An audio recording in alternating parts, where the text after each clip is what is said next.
Et on va faire un petit détour du côté de Bourse Direct. Romain Daubry nous y attend là-bas pour nous donner sa vision un petit peu des marchés d'actions, de ce qui se passe en Europe, à la Bourse de Paris en particulier. Bonjour Romain, vous êtes membre de la cellule info d'experts de Bourse Direct.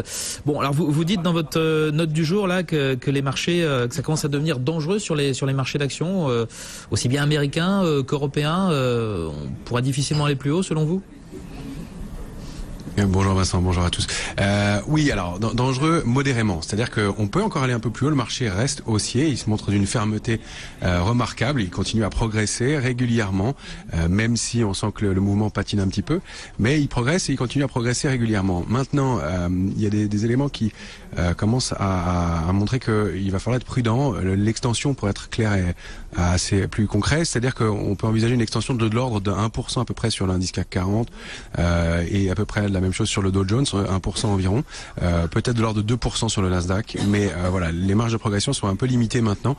Ça, ce sont les cibles graphiques, techniques, et puis on s'aperçoit aussi qu'il y a un peu de complaisance dans les positions, c'est-à-dire que les investisseurs, il y a quelques semaines, étaient beaucoup plus prudents, ils avaient couvert leur portefeuille avec des options. Là, on constate que les niveaux de couverture sont particulièrement faibles.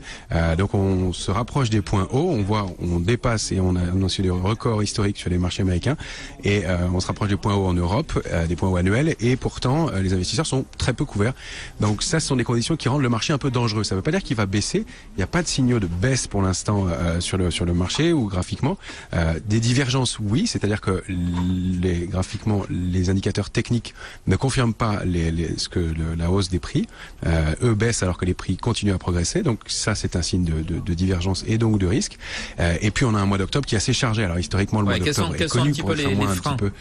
Au-delà de la valorisation de ces marchés, la chère valorisation de ces marchés. Ouais, c'est pas tant la valorisation effectivement, puisque c'est pas un critère, c'est plus comment réagissent les investisseurs et comment ils se comportent. Or là, dans un contexte où on est peu couvert sur des points hauts avec une volatilité qui est quand même historiquement basse, il faudrait pas qu'il y ait un élément déclencheur qui mette le feu aux poudres. Alors vous me direz, qu'est-ce qui peut arriver de plus alors qu'on a des sujets de tension à peu près, enfin sur énormément de sujets, la Catalogne, le Brexit pour les plus proches de nous, mais évidemment la Corée du Nord et les États-Unis, voilà. Et puis il y a le fait aussi que les banques centrales vont commencer à devoir intervenir. La Banque centrale européenne qui va devoir évoquer la normalisation de sa politique monétaire, qui est avec la réduction de son programme de rachat d'actifs, la hausse des taux très probable.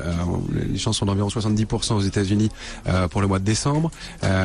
Et puis le fait que donc tout le mois d'octobre soit aussi un mois assez chargé en termes d'actualité économique, puisqu'on va arriver dans la publication des résultats du troisième trimestre américain. Donc ça, avec des divergences baissières, un marché un peu complaisant et des cibles graphiques qui sont assez proches et un marché qui commence à ralentir. Voilà, pas de quoi travailler à la baisse dans ce marché encore, mais en revanche de quoi être vigilant, de commencer à alléger des positions et puis commencer à évoquer la possibilité de se couvrir avec différents produits et d'être de plus en plus prudent en tout cas. Du côté des devises, comment voyez-vous les choses sur la paire euro-dollar? Autant il y a quelques semaines, enfin avant l'été, ou même dans le courant de l'été, on était à 1,20. Là, on est plutôt revenu vers les 1,17, 1,18. C'est quoi? C'est l'euro qui est sous pression depuis les élections allemandes? Dites-nous. C'est plutôt le dollar qui semble s'affaiblir.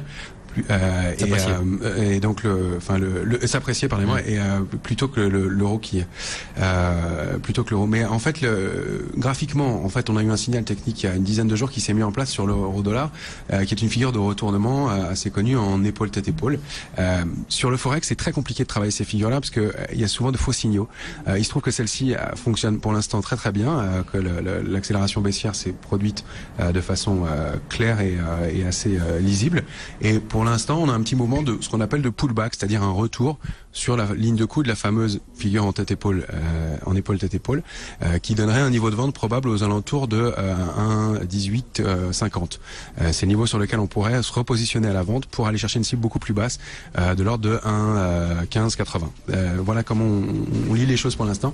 Maintenant, le forex, toujours très compliqué à travailler, mais voilà, les paliers intermédiaires, 1,1667 avant d'arriver à la cible autour de 1,1580. Parfait. Donc voilà de ce côté-là. En tout cas, pour ce qui est des marchés d'actions, attention, prudence, non pas qu'une correction s'annonce, mais prudence parce que voilà, on est arrivé à des niveaux élevés et mieux vaut se couvrir, dites-vous. Merci beaucoup Romain d'avoir été avec nous. Romain Daubry chez Bourse Direct. Thierry